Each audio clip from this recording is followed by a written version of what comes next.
Yeah, I think it's fantastic news. Obviously, you know, Indianapolis 500 is one of the oldest race in the world. It's one of the crown jewel of racing, and having a Formula One world champion come and show that this race is very special like that is tremendous for our sport. Even though it doesn't need that, it already is. That race is already something very special. So very excited to have him come. And I'm very excited to race against him. Actually, Fernando is one of the greatest drivers that we've seen in history. So having him come over is truly something amazing. So I'm very excited. Good job, Andretti. That's awesome. It's good for our sport, and obviously McLaren coming on board is also great news for the sport. So all in all, it's a fantastic news. I think, you know, obviously we always want to have hype around Indy, and that's definitely going to bring a lot of attention. Coaching, I don't know. It's Fernando Alonso. How much coaching can he get? You know, he's going to be fine. He's been around for a long time. He knows what to do. He knows he's going to find his way. He's going to have great teammates as well at Andretti. I don't want to give him too many tips anyway. But you know, it's a different. It's definitely something very different. The feel of the race car is very different to what we feel on the road course. So for him, it's just going to be getting used to that speed and that feel that's very much on the edge all the time. But and running in traffic also. You know, we run so close at Indy.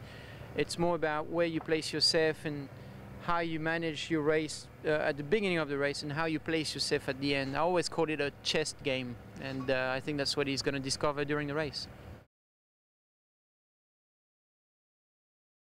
Well, like you said, I think there are three huge races, the three big races in the world. There's Indy 500, the 24 Hours of Le Mans, and Monaco Grand Prix. So those three will always be at the top. And for a driver, if you can win each one of them, you become a legend. So it's obviously very attractive to have that chance.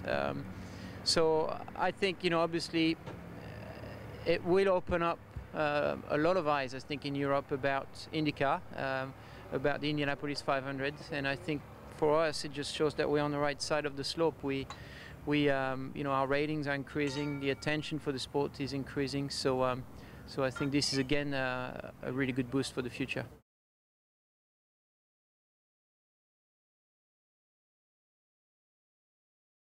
Actually, I thought, is it April Fool's Day? Like, I really did.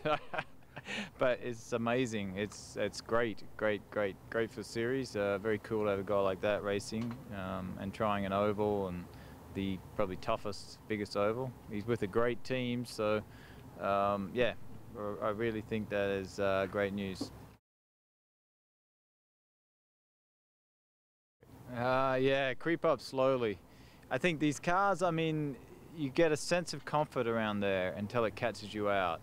I think that's the one thing about ovals is once you feel comfortable and then suddenly, you know, it's like Kurt Busch. He did a phenomenal job.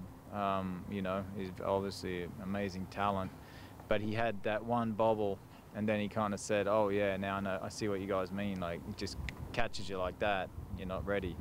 Yeah, I mean that's the one thing about ovals. You got to creep up slow. Don't do something that you're not sure of.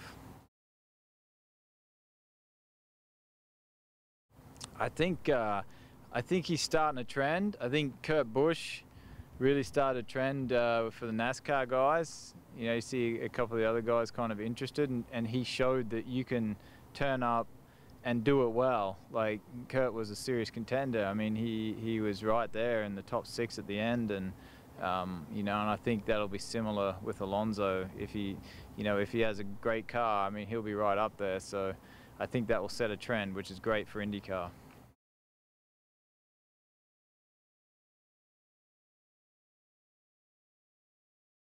Well, it was interesting because I actually woke up at like 5 o'clock to go to the bathroom in the middle of the night, and I looked at my Twitter and I saw it, and I was like, not reading it right. And then I realized it wasn't like a joke, so I was very surprised. But I think it's unbelievably cool, and Fernando's someone who I've admired for a huge part of my life and career, and the fact that he's coming to race not only in the Indianapolis 500 but as a teammate is pretty special.